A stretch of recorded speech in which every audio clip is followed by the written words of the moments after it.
Hey Opesh here, welcome friends, welcome to International Business with Opesh Singh। दोस्तों आज के video में मैं आपको एक ऐसी कंट्री के बारे में बताने वाला हूं जहां बिजनेस अपॉर्चुनिटी तो कम है लेकिन आने वाले टाइम पर बहुत बड़ा री एक्सपोर्ट मार्केट है।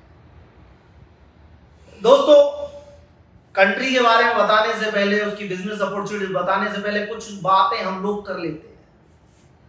कुछ ऐसे लोग हैं जो बहुत सेटिस्फाइड है अपनी लाइफ में, उनको लगता है वो जहां हैं वहां बहुत अच्छे हैं, उनको कोई बदलाव की जरूरत नहीं है, कोई चेंज की जरूरत नहीं है। लेकिन दोस्तों ऐसे लोगों को भी सोचना पड़ेगा अपने बच्चों के लिए। आज बहुत सारे लोग इंडिया में ऐसे हैं जो अपने करंट में जो बिजनेस चल रहा है उसमें स्ट्रगल कर रहे हैं, बच्चों को एजुकेशन अच्छी दिलाने की कोशिश कर रहे हैं, मकान लेने की कोशिश कर रहे हैं, सर्वाइव कर रहे हैं, लेकिन उनको बहुत अच्छी तरह से पता है वो पूरी लाइफ कुछ भी कर लें बहुत बड़ी कंपनी नहीं खड़ी कर पाएंगे। फाइनेंशियल फ्रीडम ले सकते हैं लेकिन इतनी बड़ी फ्रीडम नहीं ले पाएंगे जितना हर आदमी सोचता है कि हाँ मेरा भी बड़ा बंगलो हो, बहुत सारी कंट्रीज में मेरे बिजनेस हो, मल्टीपल इनकम फ्लो आ रहा हो और मेरा बिजनेस लॉन्ग टाइम सस्टेन कर पाए। आज के कंपटीशन के टाइम पर लोगों को बिजनेस की आने वाले 2 साल बाद की भी गारंटी नहीं है। इसीलिए हमें सर्च करने होते हैं ऐसे बिजनेस जिनको हम एक्सपेंड कर सकें, ऐसी कंट्रीज जहां आने वाले कई सालों तक हम अपने बिजनेस को रन कर सकें। हो सकता है आज हमें जरूरत ना हो, हम अपने बच्चों को अच्छी एजुकेशन दे रहे हैं, अच्छी नॉलेज दे रहे हैं, हो सकता है हमें जरूरत ना हो, लेकिन हम क्या अपने बच्चों को जॉब करवाने के लिए पढ़ा रहे हैं? क्या हम नहीं चाहते हमारे बच्चे भी हमारी तरह कोई अपना बिजनेस रन करें, टाइम पे फ्री हो, कहीं भी ट्रेवल कर सके, कहीं भी जा सके, बेहतर लाइफ जी सके, या वही 10 से 5 की लाइफ को रात दिन काम करते रहे, एक संडे मिलेगा उसके बाद में फिर वही सेम रूटीन, मतलब एक फ्रस्ट्रेशन भरी लाइफ ही देना चाहते हैं क्या? अगर आप बिजनेस करते हैं तो हो सकता है आपका बच्चा भी बिजनेस करना चाहता हो।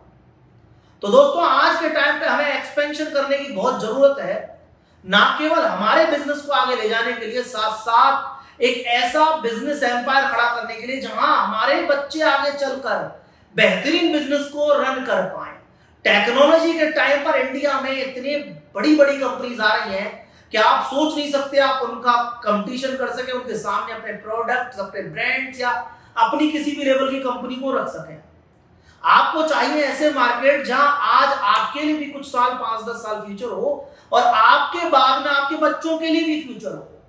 इसलिए बड़ा सोचना पड़ेगा। मैं हमेशा बोलता हूं follow 3B, big dreams, big network, big money. सपना बड़ा देखिए, बड़ी एनर्जी आएगी, कोशिश बड़ी कीजिए, बड़ा नेटवर्क बनाइए और पैसा अपने आप आएगा। दोस्तों इंटरनेशनल बिजनेस सीरीज में हम आपको ऐसे ही बेहतरीन मार्केट्स के बारे में बता रहे हैं जो आने वाले टाइम के बेहतरीन कंट्री बनने वाले हैं। एक ऐसी कंट्रीज के बारे में बताने वाले जहां हम आपको आगे ले जा पा रहे हैं और आप अपने आप को आगे ले जा पा रहे हैं, क्योंकि हर कंट्री के अंदर बहुत सारी बिजनेस अपॉर्चुनिटीज होती है। हमें बस चूज करना है हम किस सेगमेंट में जाएं, कितना स्टेबल बिजनेस है, कितने लंबे टाइम पे चल सकता है, क्या मैं मेहनत करके 5-10 साल में कुछ ऐसा खड़ा कर लूं कि हाँ मेरे रेस्ट करने के टाइम पर मेरा बेटा उसको हैंडल आगे लेके जा पाए, या मैं करंट में ऐसा बिजनेस यहां रन कर रहा हूं जो मुझे लगता है मैं ही ज्यादा दिन नहीं चला पाऊंगा, मेरे बच्चे को तो जॉब ही करनी पड़ेगी। तो डिपेंड करता है आपका माइंडसेट क्या है।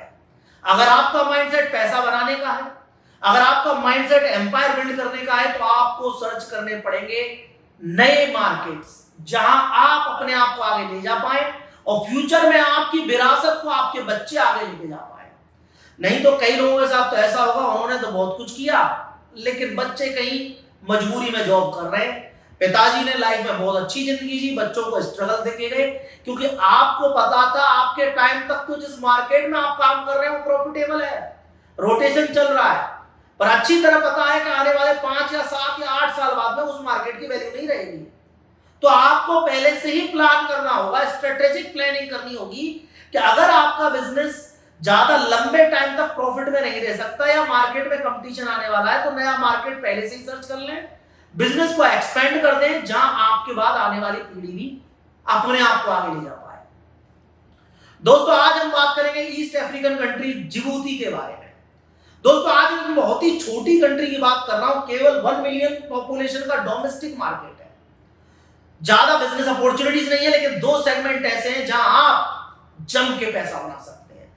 जरूरी नहीं कि हर कंट्री के अंदर गोल्ड, डायमंड, एमरल्ड या टूरिज्म से लेके इंफ्रास्ट्रक्चर हर अपॉर्चुनिटी हो। हर कंट्री अपने आप में यूनिक होती है, उसका बिजनेस मॉडल यूनिक होता है। आज हम जिबूती की बात करेंगे, एक ऐसी कंट्री की जिसका बिजनेस मॉडल यूनिक है, बहुत छोटी कंट्री है। एक ऐसी कंट्री की बात करेंगे जहां दुनिया भर की बड़ी कंट्रीज अपना मिलिट्री बेस बना रही हैं। एक ऐसी कंट्री की बात करेंगे जो बहुत बड़ा री-एक्सपोर्ट मार्केट बनने वाला है। दोस्तों जिबूती, पहले हम थोड़ा सा मैं आपको इसका ओवरव्यू दे देता हूं। कंट्री का नाम जिबूती है, कैपिटल का नाम भी जिबूती है और पोर्ट सिटी भी जिबूती है। प्रैक्टिकल सबसे बड़ी सिटी भी जिबूती है, क्योंकि एक अफ्रीका में सबसे छोटी कंट्रीज में आता है, अफ्रीकन कंटिनेंट में सबसे कम पॉपुलेशन वाली कंट्रीज में आता है। 1 मिलियन पॉपुलेशन का डोमेस्टिक मार्केट है। दोस्तों जिबूती की जो करेंसी है जिबूतियन फ्रैंक है। सबसे बड़ा इसका बेनिफिट क्या है, ये करेंसी यूएस डॉलर से प्लेस्ड करेंसी है, इसीलिए ये एक स्टेबल करेंसी में आती है। जिबूती के अंदर ज्यादातर इस्लाम को फॉलो किया जाता है। जिबूती का बॉर्डर रेड सी और गल्फ ऑफ एडन से लगा हुआ है। जिबूती का बॉर्डर लगा हुआ है सोमालिया, इथियोपिया और इरिट्रिया के साथ में। सोमालिया, इथियोपिया और इरिट्रिया, और सबसे बड़ा मार्केट जिबूती के लिए क्या है, Ethiopia, because Ethiopia landlocked countries में सेकंड नंबर की सबसे पॉपुलेटेड कंट्री है अफ्रीका के अंदर। और आप सभी जानते हैं, मैं पिछले 12-13 साल से इथियोपिया में काम करता हूं। मैंने मेरा सबसे पहला कंपनी और सबसे पहला बिजनेस अफ्रीका के अंदर इथियोपिया में ही स्टार्ट किया था। दोस्तों इसीलिए मैं आपको बता सकता हूं कि इथियोपिया के लिए जिबूती क्यों इंपॉर्टेंट है और जिबूती क्यों एक बड़ा रोल प्ले करने वाला है इथियोपिया जैसी कंट्री के लिए। दोस्तों ये तो थे बॉर्डर कंट्रीज, करेंसी मैंने बताई, कंट्री के बारे में बताया, आपको रिलीजन बताया।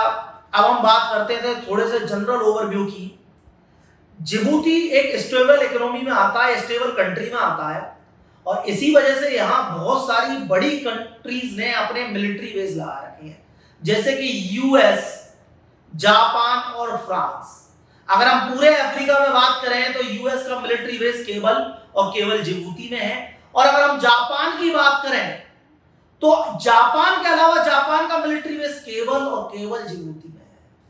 मतलब आपने यूएस के मिलिट्री बेस देखे होंगे बहुत सारी कंट्रीज में है, फ्रांस के मिलिट्री बेस बहुत सारी कंट्रीज में है, लेकिन जापान का मिलिट्री बेस जापान के अलावा केवल जिबूती में है। अब ये तो वो कंट्रीज है जिनके मिलिट्री बेस ऑलरेडी चालू हो चुके हैं और वो अच्छे तरीके से वहां स्टेबल है। अभी रिसेंटली चाइना ने भी अपना मिलिट्री बेस बनाया है जिबूती के अंदर। तो दोस्तों सिक्योरिटी का तो कोई इशू नहीं होगा। स्ट्रेटेजिक लोकेशन कितनी अच्छी है कंट्री की कि आप देख सकते हैं बड़ी से बड़ी कंट्री ने यहां अपने मिलिट्री बेस लगा रखे हैं। दोस्तों जिबूती में बहुत सारी बड़ी बिजनेस अपॉर्चुनिटीज नहीं है, लेकिन दो ऐसी अपॉर्चुनिटीज है, मैन्युफैक्चरिंग और इंपोर्ट एक्सपोर्ट, जो कि आपको बिलियंस ऑफ डॉलर का बड़ा एम्पायर खड़ा करके दे सकती है।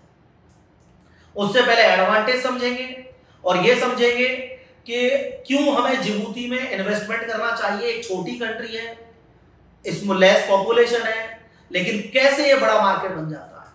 दोस्तों जिबूती की पॉपुलेशन 1 मिलियन है, डोमेस्टिक मार्केट 1 मिलियन का है, लेकिन 400 मिलियन का री-एक्सपोर्ट मार्केट है। 400 मिलियन का री-एक्सपोर्ट मार्केट है। सोमालिया, इरिट्रिया, इथियोपिया जैसी कंट्रीज में जम के माल जाता है, स्पेशली इथियोपिया। मैं खुद 13 साल से काम करता हूं, 13 ईयर में हमने जितनी प्लांट मशीनरी हम इथियोपिया लेके गए सब जिबूती बॉर्डर से गई हैं। मैं खुद आज से 10 या 11 साल पुरानी बात बता रहा हूं, मैं खुद ड्राइव करके इथियोपिया की कैपिटल अदीस अबाबा से जिबूती बॉर्डर पे गया हुआ हूं। लास्ट टाउन पड़ते हैं समारा और लोगिया, और उसके बाद में जिबूती का बॉर्डर आता है और बहुत जबरदस्त गर्मी पड़ती है। अभी तो इंफ्रास्ट्रक्चर डेवलप हो गया। आप ये सोच सकते हैं इथियोपिया कितना डिपेंडेंट है जिबूती पर। जब हमने इथियोपिया में बिजनेस स्टार्ट किया था तो सिंगल रोड थी और उस पे से ट्रक्स के ऊपर कंटेनर्स आते थे जिबूती टू अदीस अबाबा। इन्होंने अपने इंफ्रास्ट्रक्चर को इतना डेवलप किया, इन्होंने पूरा एक्सप्रेस वे बनाया अदीस अबाबा टू जिबूती। अभी इन्होंने रिसेंटली रेल लाइन डाली है जिबूती टू अदीस अबाबा, यानी कि रेल कनेक्टिविटी के साथ रोड कनेक्टिविटी को बेहतर करते हुए इन्होंने डेवलप किया। क्योंकि इथियोपिया तभी डेवलप हो सकता है जब पोर्ट से आने वाली हर चीज इजीली अदीस अबाबा तक आ सके, जो नियरली 1000 से 1100 किलोमीटर पड़ता है जिबूती से। दोस्तों, इथियोपिया एक बहुत बड़ी कंट्री है और इथियोपिया की सबसे बड़ी प्रॉब्लम क्या है? अब मैं आपको एडवांटेज बताने वाला हूं कि जिबूती के एडवांटेज क्या है। इथियोपिया की प्रॉब्लम क्या है? इथियोपिया के पास डॉलर्स नहीं है, यूएस डॉलर। इथियोपिया बहुत सारे प्रोडक्ट इंपोर्ट करता है और डॉलर्स की बहुत प्रॉब्लम है और उनका करेंसी कंट्रोल बहुत ज्यादा है। मैं हमेशा बोलता हूं इथियोपिया में बिजनेस वही करे जिस मैन्युफैक्चरिंग यूनिट का रॉ मटेरियल वहां मिल रहा है। अगर आप रॉ मटेरियल भी इंपोर्ट करेंगे डॉलर्स की, आपको लाइन में लगना पड़ता है, एक 2 महीने बैंक में आपको वेट करना पड़ता है। अब जिबूती का फायदा क्या है? इजीली जिबूती से आप इथियोपिया में एंट्री कर सकते हैं, क्योंकि जिबूती में डॉलर्स का इश्यू नहीं है। जिबूती में आप व्यापार कीजिए और वहां से गुड्स आप इथियोपिया सप्लाई कर सकते हैं। एक और बहुत बड़ा बेनिफिट है, इथियोपिया में इंपोर्ट एक्सपोर्ट या ट्रेडिंग जैसा बिजनेस केवल और केवल लोकल्स के लिए अलाउ है। फॉरेन कंपनीज वहां पर अपनी खुद की wholly owned import export companies नहीं लगा सकती। इथियोपिया में आप मैन्युफैक्चरिंग में जाइए, 100% इन्वेस्टमेंट आपका रहेगा, आपका की खुद की कंपनी हो सकती है। माइनिंग में आपकी खुद की कंपनी हो सकती है। रोड कंस्ट्रक्शन, वाटर, सीवरेज, बहुत सारे डिपार्टमेंट में आपकी कंपनी हो सकती है। लेकिन ट्रेडिंग बिजनेस, इंपोर्ट एक्सपोर्ट केवल लोकल इथियोपियंस के लिए अलाउ है। तो बहुत सारे लोग जो आज के टाइम पर जिबूती में अपना ऑफिस डालेंगे वो इजीली इथियोपिया का बिजनेस रन करेंगे, क्योंकि इथियोपिया के जो डोमेस्टिक इंपोर्टर्स हैं वो इजीली जिबूती में डील कर सकते हैं आपके साथ में, और आप जिबूती में पेमेंट लेकर उनको इजीली इथियोपिया के लिए गुड्स दे सकते हैं। तो बहुत बड़ा री एक्सपोर्ट मार्केट बता रहा हूं, एक पूरी कंट्री जिबूती पर डिपेंडेंट है और ये जिबूती का बहुत बड़ा एडवांटेज है। इस एडवांटेज की वजह से आज के टाइम पर बहुत सारे लोग पैसा भी बना रहे हैं, क्योंकि इथियोपिया में डॉलर्स की प्रॉब्लम है। दूसरा, इंपोर्ट एक्सपोर्ट बिजनेस केवल लोकल्स के अलाउ है और जिबूती में हम इंपोर्ट एक्सपोर्ट बिजनेस भी कर सकते हैं, डॉलर्स की भी प्रॉब्लम नहीं है और इथियोपिया के मार्केट को कवर कर सकते हैं, रास्ता वही है जाने का। तो दोस्तों, ऑब्वियसली इंपोर्ट एक्सपोर्ट के लिए बहुत बड़ी अपॉर्चुनिटी है जिबूती। दोस्तों, जिबूती का एक और बेनिफिट है, लिटरेसी रेट 70% के आसपास है, यानी आपको स्किल्ड वर्कफोर्स मिलती है। इसका भी आपको बहुत बेनिफिट मिलता है, क्योंकि बहुत सारी इंडस्ट्रीज ऐसी हैं जिनमें आप स्किल्ड वर्कफोर्स का बेनिफिट ले सकते हैं। अनएम्प्लॉयमेंट भी बहुत ज्यादा है, इसीलिए इजीली वर्कफोर्स मिलती है। तो दोस्तों, एडवांटेज नंबर 1, स्ट्रेटेजिक लोकेशन है। दुनिया भर की कंट्रीज अपना मिलिट्री बेस बना रही है और आपके लिए एक अच्छी लोकेशन बनती है। नंबर 2, री एक्सपोर्ट मार्केट है, बहुत बड़ा री एक्सपोर्ट मार्केट है, बहुत सारी कंट्रीज को कवर करता है। 400 मिलियन पीपल का री एक्सपोर्ट मार्केट है, कवर कर सकते हैं। नंबर 3, डॉलर्स की प्रॉब्लम नहीं है और आप अपनी कंपनी बनाकर इथियोपिया जैसी कंट्री को जो इंपोर्ट एक्सपोर्ट में हेवीली डिपेंडेंट है और जिनके पास डॉलर्स नहीं है, जो लोकल करेंसी में डील करना चाहते हैं, जो लोग इथियोपिया और जिबूती के रिलेशन पे काम कर रहे हैं, आप उसमें भी एंट्री कर सकते हैं। दोस्तों, साथ साथ एक और बेनिफिट है, यहां पर आपको DFZ का बेनिफिट मिलता है, जिबूती फ्री जोन, जो कि 40 हेक्टेयर में बना हुआ है। वर्ल्ड की 30 कंट्रीज की 180 कंपनीज वर्क कर रही हैं आज के टाइम पर जिबूती में। एक और एडवांटेज है दोस्तों, जिबूती में आज के टाइम पर वहां की गवर्नमेंट ने पूरा फोकस कर रखा है इंफ्रास्ट्रक्चर डेवलपमेंट। वो अपने इंफ्रास्ट्रक्चर को बूस्ट कर रहे हैं, जैसे कि उनका पोर्ट आज के टाइम पर बेस्ट पोर्ट में आता है, हॉर्न ऑफ अफ्रीका में बेस्ट पोर्ट में आता है, ईस्ट अफ्रीकन कंट्रीज में। इसी तरह से रोड कनेक्टिविटी और अदर इंफ्रास्ट्रक्चर को डेवलप कर रहे हैं। जैसा कि मैंने बताया, इथियोपिया ने पूरी रोड कनेक्टिविटी तैयार की है, 6 लेन हाईवे तैयार किया है, Addis Ababa to Djibouti as well as rail road connectivity की है। जब हमने इथियोपिया में बिजनेस स्टार्ट किया था दोस्तों, तो जिबूती टू इथियोपिया में, दोबारा रिपीट कर रहा हूं, सिंगल रोड थी और आज 6 लेन हाईवे है। लास्ट 10 इयर्स में इतना बड़ा चेंज किया, क्योंकि इथियोपिया की मजबूरी है, जितनी खराब रोड, जितनी खराब कनेक्टिविटी, उतनी लेट गुड्स आएंगे और बहुत सारे एसेंशियल्स गुड्स लेट होते हैं तो कंट्री को बहुत प्रॉब्लम आती है। बहुत सारी फैक्ट्री इंडस्ट्रीज के रॉ मटेरियल लेट आते हैं, उनका प्रोडक्शन लेट होता है, उससे भी इकोनॉमी पे बहुत इफेक्ट पड़ता है। इसीलिए ना केवल 6 लेन हाईवे बनाया, साथ साथ इन लोगों ने पूरी ट्रेन के साथ कनेक्टिविटी की है। दोस्तों, नया फ्री जोन बन रहा है चाइना के सपोर्ट से और आप उसका भी फायदा उठा सकते हैं। नए फ्री जोन के अंदर सबसे बड़ी बात क्या है, आपको बहुत सारे टैक्स बेनिफिट्स मिल रहे हैं। अगर आप कोई मैन्युफैक्चरिंग यूनिट या कोई और तरह की एक्टिविटी करते हैं तो corporate tax holiday, raw material का टैक्स फ्री, इस तरह की बहुत सारी अपॉर्चुनिटीज आपको जिबूती दे रहा है। दोस्तों ये थे लॉजिक के, भाई इथियोपिया जैसी पूरी कंट्री को कवर कर सकते हैं जहां हम खुद जाके व्यापार नहीं कर सकते हैं, लेकिन जिबूती से हम इथियोपिया को कवर कर सकते हैं इंपोर्ट एक्सपोर्ट में। इथियोपिया से जिबूती को कवर कर सकते हैं जहां बहुत सारी कंपनीज रॉ मटेरियल मंगा रही हैं, क्योंकि इथियोपिया मैन्युफैक्चरिंग का हब है मेरे दोस्तों। इथियोपिया मैन्युफैक्चरिंग का हब है। रिसेंटली 140 CR के इन्वेस्टमेंट से रेमंड ने अपनी यूनिट लगाई है इथियोपिया में। बहुत सारी बड़ी बड़ी कंपनीज की, जैसे कि एशियन पेंट ने खड़िस्को पेंट को एक्वायर किया है। बहुत सारी कंपनीज इथियोपिया में वर्क कर रही हैं, उन सबको रॉ मटेरियल मंगाना है और जिबूती उसके लिए एक बहुत बड़ा प्लेस है जहां से पूरा गेम आप हैंडल कर सकते हैं, क्योंकि ये री एक्सपोर्ट मार्केट है इथियोपिया के लिए। दोस्तों अब बात करेंगे बिजनेस अपॉर्चुनिटीज की। दो ही बिजनेस अपॉर्चुनिटीज है, मैंने स्टार्टिंग बताया, एक तो इंपोर्ट एक्सपोर्ट और दूसरा मैन्युफैक्चरिंग। मैन्युफैक्चरिंग की बात करते हैं दोस्तों। ऑलरेडी फ्री जोन बना हुआ है, चाइना के साथ बन रहा है। फ्री जोन में अगर आप एंट्री करते हैं तो आपको कॉर्पोरेट टैक्स हॉलिडे मिल रहा है, रॉ मटेरियल प्लांट मशीनरी का बेनिफिट मिल रहा है, साथ साथ अगोवा का बेनिफिट मिल रहा है। अगोवा क्या है? अमेरिकन गुड्स अपॉर्चुनिटी एक्ट, जो कि मैंने रिसेंटली आपको गिनी मोनार्की और लाइबेरिया में बताया था। अगोवा का बेनिफिट मिल रहा है। इसका मतलब है जिबूती में बनने वाले प्रोडक्ट बहुत सारी कंट्रीज में टैक्स फ्री है या लेस टैक्स लगेगा, तो आप इजीली एक ऐसी कंट्री में जा सकते हैं जहां बहुत कम रिस्ट्रिक्शंस हैं, बहुत कम यूनिट है। आप अगर वहां उतर जाते हैं तो आप अच्छे लेवल से मैन्युफैक्चरिंग कर सकते हैं और बहुत सारी कंट्रीज में उसको री एक्सपोर्ट कर सकते हैं। मैन्युफैक्चरिंग में पूछने की कोई बात नहीं है, बहुत जबरदस्त अपॉर्चुनिटी है, स्पेशली फूड प्रोसेसिंग जैसे सेगमेंट में। साल्ट मैन्युफैक्चरिंग में जा सकते हैं, क्योंकि यहाँ एक बहुत बड़ी साल्ट की लेक है जो कि सबसे खारे पानी की लेक में माना जाता है। साल्ट मैन्युफैक्चरिंग हो गया, फूड प्रोसेसिंग यूनिट्स हो गई, इस तरह के सेगमेंट में आप मैन्युफैक्चरिंग में उतर सकते हैं जिबूती में।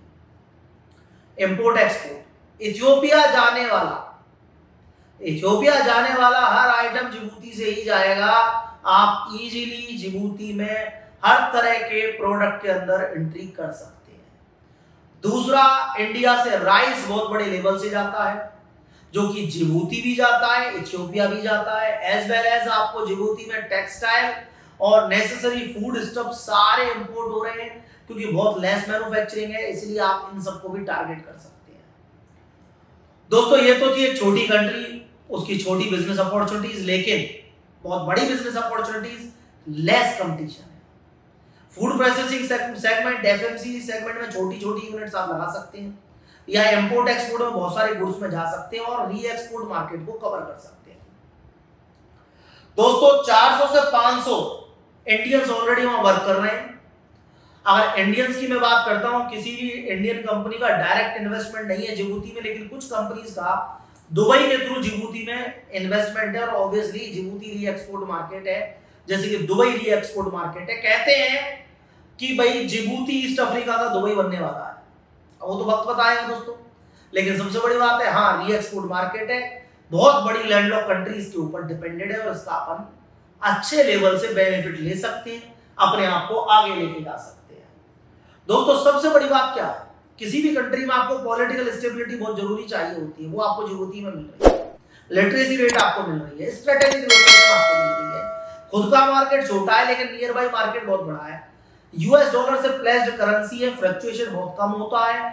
दूसरी चीज अगोवा का बेनिफिट है, American goods and opportunity act, आप बहुत सारी कंट्रीज में अपने यहाँ के बने हुए लोकल प्रोडक्ट्स को री एक्सपोर्ट कर सकते हैं और टैक्स बेनिफिट आपके क्लाइंट्स को मिल सकता है।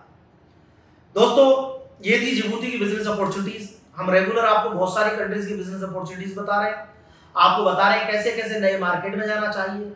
अपने दिमाग में एक चीज फिट कर लीजिए कि कंट्री छोटी हो या बड़ी हो, हर कंट्री में लोग रहते हैं, उनको बहुत सारी चीजों की जरूरत है और हमें देखना है कि हम उनको क्या बेच सकते हैं, यही हमारी काबिलियत है। अगर आप मैन्युफैक्चरर हो, इंपोर्ट एक्सपोर्ट में काम करते हो, इंफ्रास्ट्रक्चर कंपनी हो, टूरिज्म कंपनी हो, सबका एक ही मोटिव है पैसा बनाना, और हमें यह सोचना है कि हमारा कस्टमर हमारे लिए किस चीज का पेमेंट दे सकता है और हमें उसको वो सर्विस देनी है।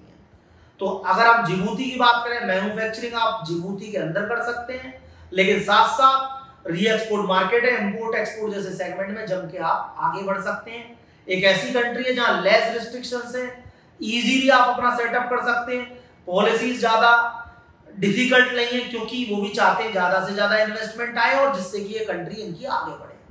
तो दोस्तों कल फिर एक और ऐसी बेहतरीन बिजनेस अपॉर्चुनिटी लेके आएंगे। सी यू सून, स्टे ट्यून्ड।